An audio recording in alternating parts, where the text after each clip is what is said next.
Magandang araw mga kababayan, narito na ang pinakabagong ulat sa lagay ng panahon ngayong araw, April 4, 2026, Saturday. Patuloy na lumalapit at lumalakas ang posibleng bagyo na minomonitor natin na manggagaling sa silangan. Alamin natin ang pinakabagong detalye dito. Para naman lagi kang updated sa lagay ng panahon, i-click mo lang ang subscribe button. Sa kasalukuyan, easterlies pa din ang pangunahing weather system na nakakaapekto sa southern Luzon, Visayas at Mindanao. Kapag easterlies ang umiiral, ang hangin ay nanggagaling sa silangan at may dalang moisture mula sa karagatan. Kaya kahit minsan ay mukhang maaliwala sa umpisa, bigla rin itong nagiging maulap at pwedeng sumunod ang thunderstorm lalo na kapag uminit ang panahon sa tanghali hanggang hapon. Unahin natin ang mga lugar na mas malinaw na apektado at mas mataas ang tsansa ng mga malalakas na buhos ng ulan. Para sa Caraga, Davao Region, Bukidnon at Cotabato, inaasahan ang maulap na kalangitan na may scattered rains at thunderstorm dulot ng easterlies. Ibig sabihin, hindi ito isang bagsakan lang na ulan, pwedeng pabalik-balik, minsan mahina, minsan biglang lalakas at may mga pagkakataon na may kasamang kulog at kidlat. Dahil ang pag-ulan dito ay maaaring moderate hanggang paminsan-minsan ay heavy, posible ang flash floods at landslide. Yung flash floods, ito yung baha na mabilis tumaas sa maikling oras, lalo na sa low-lying areas, malapit sa ilog, sapa at mga lugar na mahina ang daluyan ng tubig.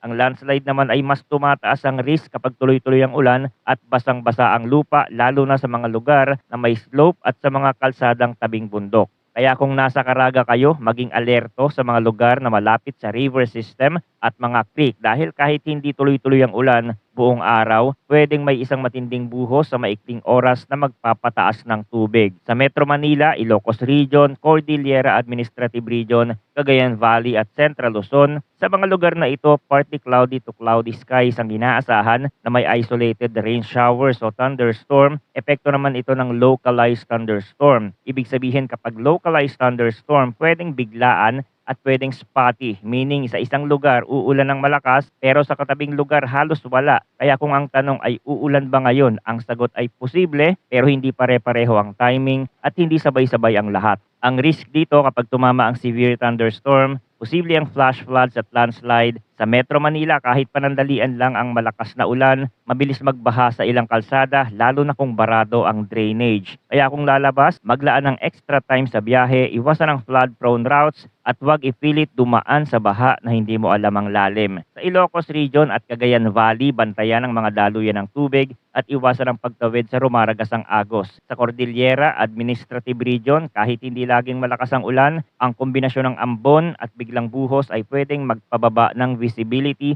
at magpadulas ng kalsada, lalo na sa mga zigzag roads. Sa Central Luzon, ganun din maging alerto sa biglaang buhos, lalo na sa hapon hanggang gabi dahil doon madalas nagiging aktibo ang localized thunderstorm. Para naman sa natitirang bahagi ng bansa, partly cloudy to cloudy skies pa rin ang inaasahan na may isolated rain showers o thunderstorm dulot ng easterlies. Dito pumapasok ulit yung konsepto ng isolated, hindi ito sabay-sabay pero kapag tinamaan ng isang lugar, pwedeng malakas at kapag severe storm ang tumama, posible ang flash floods at landslide. Kaya kahit nasa lugar kayo na hindi kasama sa listahan na posibleng makaranas ng mas heavy rain, huwag pa rin baliwalain ang biglaang pagdilim ng ulap dahil mabilis magbago ang sitwasyon kapag thunderstorm mode ang panahon. Ngayon, pag-usapan natin ang hangin at kondisyon ng karagatan dahil marami sa atin ay may mga kababayan na umaasa sa pangingisda o sea travel. Para sa Northern Luzon, light to moderate ang hangin na mula southeast to south at ang coastal waters ay slight to moderate na may taas ng alon mula 0.6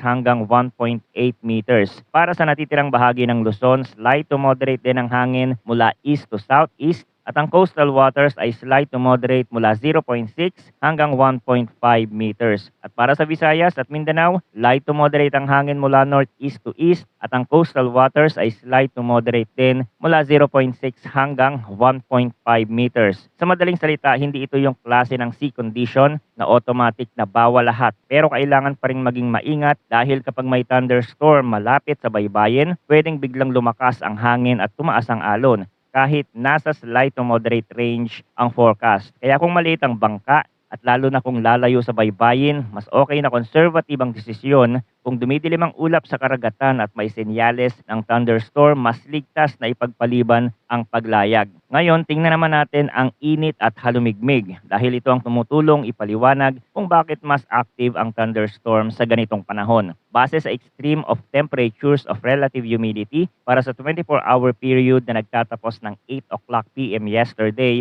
ang minimum temperature ay 22.1 degrees Celsius na naitala bandang 5 o'clock a.m. Kaya sa umaga, presko ang hangin. Pero ang maximum temperature ay 33.8 degrees Celsius na naitala bandang 4 o'clock p.m. Mainit ito at kapag ganito ang init, mas tumataas ang chance na umakyat ang warm air at magbuo ng malalaking ulap lalo na kung may moisture na dala ang easterlies.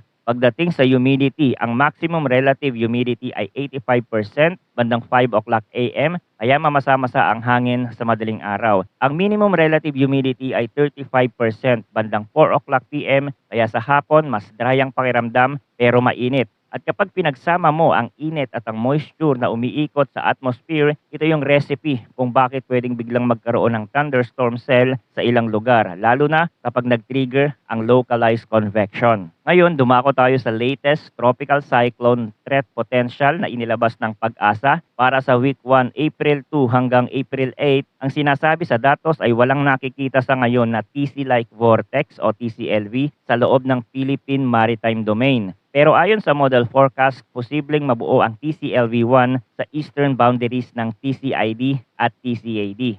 At during this week, mababa ang chance ng tropical cyclone development. Ibig sabihin, may posibilidad na may disturbance na mabuo sa malayong silangan pero sa week 1, low chance pa na maging ganap na bagyo. Pagdating naman sa kasunod na outlook, ang forecast ay nagsasabing ang TCLV-1 ay madedevelop sa loob ng eastern portion ng Philippine Area of Responsibility sa week 2, April 9 hanggang April 15 at may low to moderate likelihood of tropical cyclone formation. Kapag sinabi nating low to moderate, hindi pa rin ito sigurado pero mas mataas na ito kumpara sa low chance. Ibig sabihin, mas maraming kondisyon ang posibleng maging pabor para sa development. Pero kailangan pa rin ng tuloy-tuloy na monitoring dahil pwedeng magbago ang track at strength habang papalapit ang dates. Kung sisilipin naman gamit ang ibang weather model, nakikita na mataas ang chance ng development ng bagyo at posibleng pumasok ito sa Philippine Area of Responsibility at kapag nangyari yon, bibigyan ito ng local name na Bagyong Kaloy. Sa ngayon, nakikilos ang posibleng bagyo, pasilangan at hindi pa rin tiyak kung ito ay magla-landfall sa kalupaan. Pero may pagbabago sa direksyon na mas nakikita ang paglapit nito sa silangang parte ng bansa. At kahit hindi maglandfall, posible pa rin itong makaapekto sa ibang weather system na umiiral sa bansa. Ibig sabihin, pwede nitong hilahin ang moisture, palakasin ang pag-ulan sa mga lugar na nakaharap sa silangan o kaya baguhin ang daloy ng hangin na magpapalakas ng ulan sa ilang rehiyon depende sa posisyon at galaw nito. Kaya ang tamang approach dito, continuous monitoring habang papalapit ang week 2 window. Dahil doon mas lilinaw ang posibleng track nito, kung gaano ito kalakas at kung gaano ito kalapit sa silangang bahagi ng bansa. Tandaan, habang malayo pa ang forecast period, mas marami pang pwedeng magbago pero habang papalapit ang dates, mas tumataas ang accuracy at mas nagiging consistent ang guidance ng mga weather model. Manatiling nakatutok sa mga susunod na updates. Maraming salamat sa inyong panonood at patuloy po tayong mag-ingat.